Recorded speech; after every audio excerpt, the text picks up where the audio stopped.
set it up before diving into 3 different use cases that I find really valuable. So let's get into it. So first, let's take a look at the setup, and all you're going to want to do is log into indify.co and select the option to use a gallery.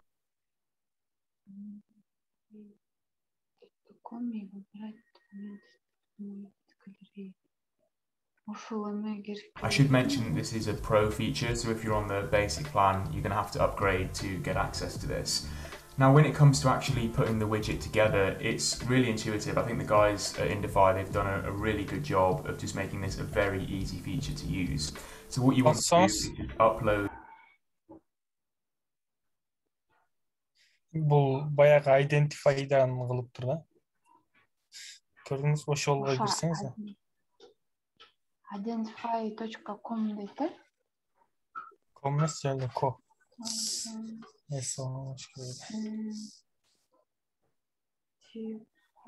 Шундай жазылып тұр. Жазырың. .com. .com да? Co. Сол. Қана жаза берген дейді да. Мы жоқ, жөнелі. Сойлы.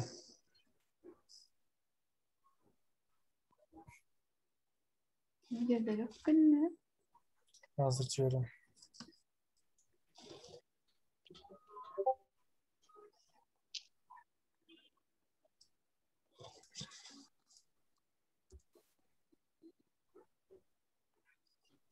Identity.com, что ли?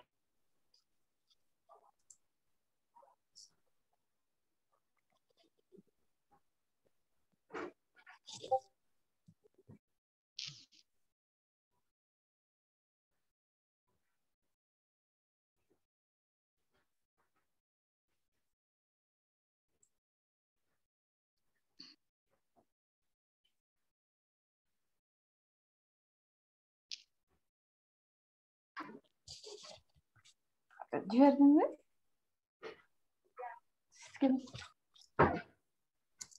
Кетті. Жеге кіріп кетеді тұрайық. Тұрайын.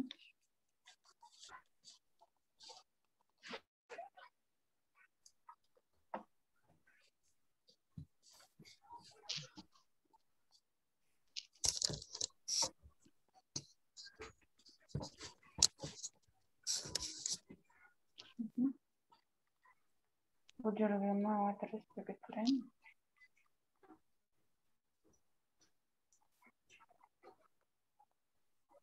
Açıl. İnternet işlegen. Topladık da. Cin var dedim. Aç oldu.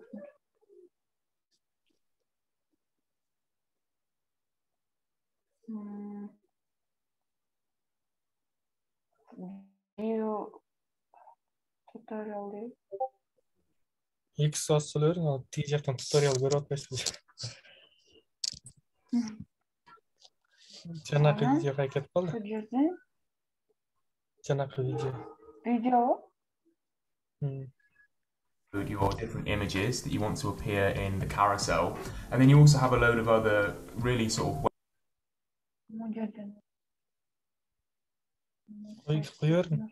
well thought out options. You get to choose the background color, so you can match this with the light or the dark mode on Notion. You can also choose different options for the image sizing. I'm personally at the moment just using contain, but you can sort of wrap it around a certain size. And then you can also choose whether you want to show the dots underneath the carousel or not. And when you finish, Anda уже ылдыйлсаңыз, scroll. So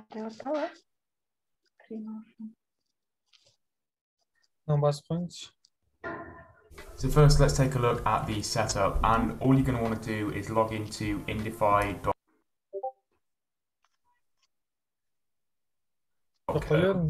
Select the option to use a gallery widget. I should mention this is a pro feature, so if you're on the basic plan, you're going to have to upgrade to get access to this. Now, when it comes to actually putting the widget together, it's really intuitive. I think the guys at Indify, they've done a really good job of just making this a very easy feature to use. So what you want to do is just upload your different images that you want to appear in the carousel. And then you also have a load of other really sort of well thought out options. You get to choose the background color, so you can match this with the light or the dark mode on Notion.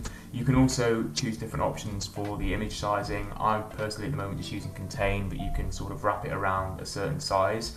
And then you can also choose whether you want to show the dots underneath the carousel or not. And then when you finish playing around with the widget, it's literally just a case of copy and pasting the code into Notion, resizing it, and you're good to go. Honestly, it takes about 2 minutes to set up. So yeah, really good job from the guys at Indify. I think they've made this a really sort of easy to use and accessible feature. So let's take a look at Ural'da alып келди ошондо. Ural'da alып келди дейм да. Жана ссылкасын алып келип туруп эле коюп койдубу? Мен караган жокмун. some of the use cases that I've put together for this feature, because I actually think that I've found a couple of ways that have made this more innovative than just really takes about of copy and paste or not. And then when you finish playing around with the widget, it's literally just a case of copy and pasting the code into Notion, resizing it, and you're good to go. Honestly, it takes about 2 minutes to set up. So yeah, really good job from the guys at Indify. I think they've made this a really sort of easy to use and accessible feature. So let's take a look at some of the use cases that I've put together for this feature, because I actually think that I've found a couple of ways that have made this more innovative than just having a gallery. So the first thing is, in my dashboard, I've actually put in this idea that I now can swipe between different modes. So I have focus, rest, and play. And the reason I've done this is because if you've watched some of my other videos, you'll often know that I talk about how I can find Notion actually really distracting. I can play around with Notion for hours at a time, and it's really not that productive for me. I mean, I should be making videos, I should be doing my work, and this really helps me to just distinct between this is a time when I'm meant to be using Notion to work, so I should just be going in here to look at different tasks. This is a time where I can maybe play around with Notion a bit more and give myself a bit of freedom and flexibility to just see what's working. And then when I'm in the rest mode, this is a reminder that I actually probably shouldn't be in Notion at all. So if I put this on rest mode, maybe at like 8 o'clock in the evening, and I come into Notion and I see that straight away, it's just a Болду, бирок барсаңыз. Жасаса болот дейт, аны 2-3 жерден жасаса болот деп түшүндүм да мен. 2-3 мындай вариант бар экен да. Жок, ылдыйт, аны баспай эле ылдыйсыңыз да, скролл кылсаңыз. Жок, gallery деген бар эле го. Кайтып калды. Вот. Ал эмес. Ал эмес, ошону өйдөнбүз. Мола имеет крови.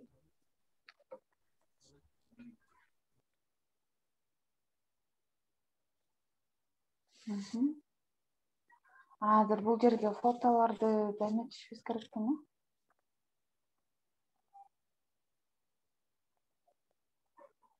Şu бияктан любой фотону коюп жасап көрө берейин. Бар болуп жатыр.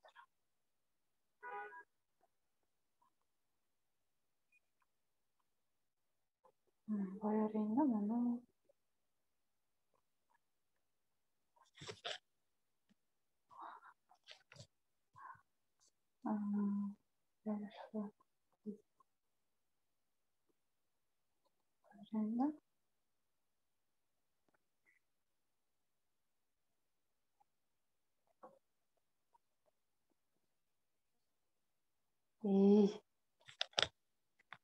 Moldo kadar alt koyçu çok.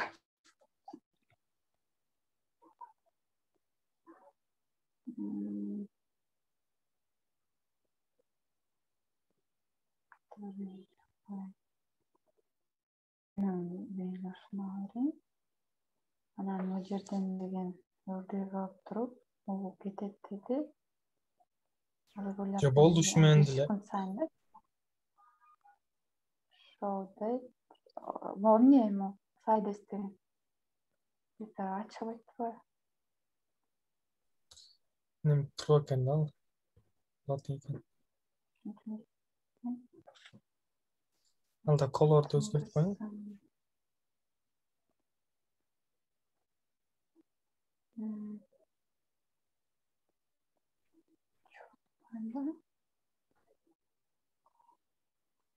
Артқысы эмне өзгөрбөй атат? Белый. Ал неме стрелка экен.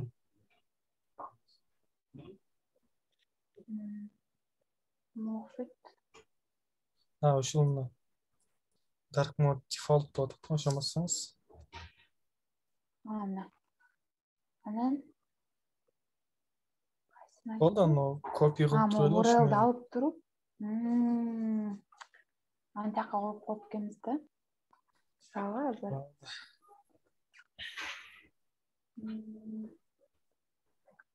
Эмне чыкпайт дальше?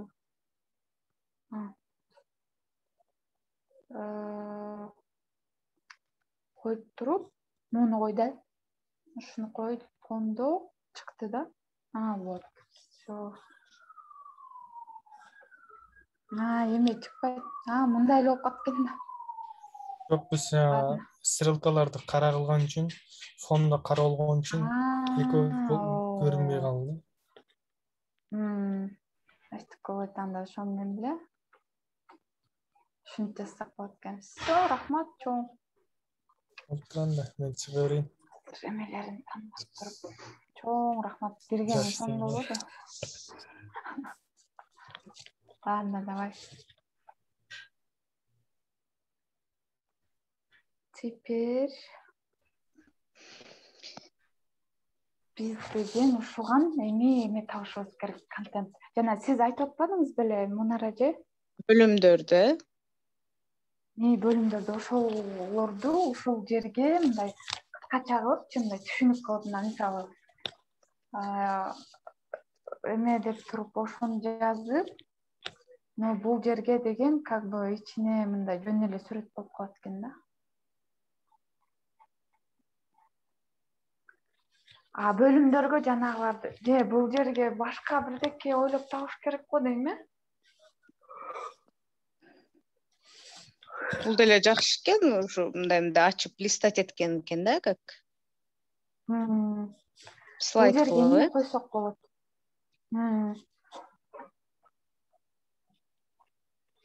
Эмне койсок болот буга? Ушу только сүрөт, текст эмес сүрөт болуп атат да булар,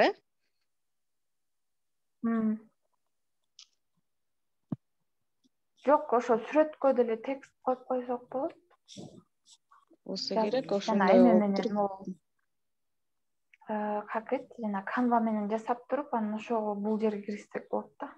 Canva менен. Canva'дагыны. Canva'да иштегенди билесизби? Ооба, Canva'да бир-эки иштеп көргөм 2 ай мурун. Жана Summer Challenge боюнчачы. Canva'да эске билбесеңиз, маган жиберсеңиз, мен Canva'дан жасап туруп, жана сөздөрүн жиберсеңизчи. Мен ал жерден Canva'дан жасап туруп, мен анда сага бөлүмдөрдүн эмелерин жөнөтүп берем, сен өзүң жасап киргизип коесуң, кыргызчалап бересизби? Кыргызча дедиң да, түшүндүм. Анын кыргызча бөлүмдөрүн эметип туруп, анан кийин ошо кайсыл? Ооба. Анан эме, ушуну эмеге жазып койбойлу азыр. Треллага сейчас унутуп калам ата. Сейчас Треллага жазып коелу мунучу. Эме деп, сиз деген ошондо бөлүмдөрдүн бүт толук бөлүмдүн медицина бөлүмдөрдү. Именно онлайн эмеге кете турган, Хорошо. Общий жазып коербуз да, для начала. Медициналык бөлүмдөргө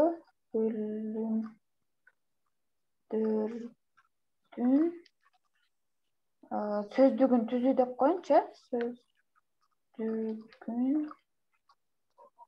сөздүгүн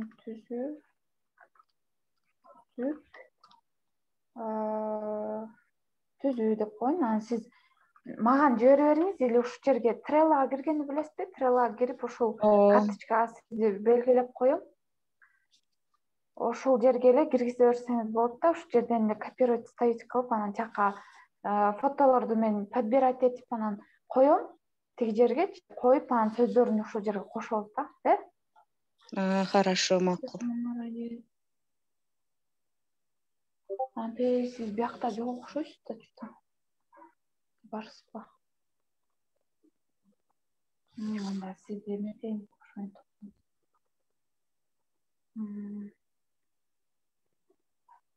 Сейчас. Макул, мен сага кыргызча эмелерди жөнөтүп коем, өзүң кооздоп, аягын канвадан жашынакай кылып кошуп койсуң да, Ооба. Сиз сөздөрүн эле туралап бериңиз, сөздөрүнчү. Ар бир эменикин могу жерге мындай эме кылыпчы. Түшүндүм. Өзүнчө бөлүп деле мындай деле коебыз. Бөлүп, списоктой кылып берем да сага, Могу жерге пригласить деп сизди приглашение кылып койдум. Сиз ошол эмеңизге кирип турупчу, почтаңызга кирип туруп бул жерге кирсеңиз болот да. Хорошо. Ошол жерден азыр заканчивается, да, зонун өтөйүн өткөн. Участник сизди мынара деп койдум да сизди. Макул.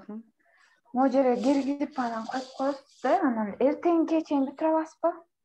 Ооба, бүгүн кеч. Түнү деле жөнөтүп берсем боло берет да сага. Түнү кеч. Ооба, боло берет. Любой тиги Discordко жөнөтөсүзбү или бияка жөнөтө бериңиз да. Макул. Анан мен бияктан жасап туруп жанагы программа менен бул жерге жанагы өзүбүздүн эмебизге киргизип коеюн. Хорошо. Могу жерге. Хорошо. Макул. Мен да чыга берейин. Ким Манасбай келип бүтүрөт. Хорошо. Мен уже анан дальнейшем аз биринчи бөлүмдөрдү эметип, кийин анан статья жаңылыктар боюнча дагы если тапсам сага жазам,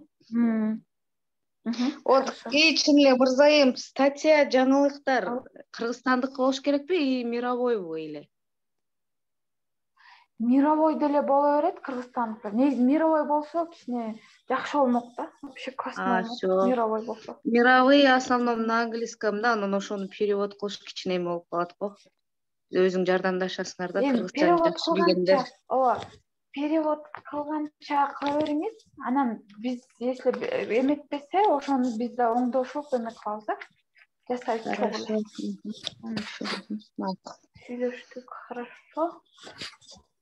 Всё, бүтүрө берели. Эме Айзадажы, сиз протокол түзөсүзбү? Күндө эле протокол түзүп элесиз. Тажабай элесизби? Макул, мен чыга берейин, хорошо, рахмат сизге. Давайте. Айзадажы. Вы можете этот протокол жазабызбы или? Ооба, жазып коеюн. Хорошо, анда могу жерге сиздикин тияка киргизип койгом да. Эми бияка дагы протокол. Ошондо азман эле копировать кылайынчы. Бүгүн күнү жазып коеюн, Бүгүн 23. Мен болсо тиги эмени жиберип коем, Этот видеосун жүктөп, анан сизге жөнөтүп коем. Көчөкүн жөнөтөм деп коптум. Жөнөткөм сизге. Муну дагы жөнөтүп коем, Айзадажы. Ооба, жөнөтүп Всё, договор. Протокол Discordко кирген жоксуң го? Киргиздим.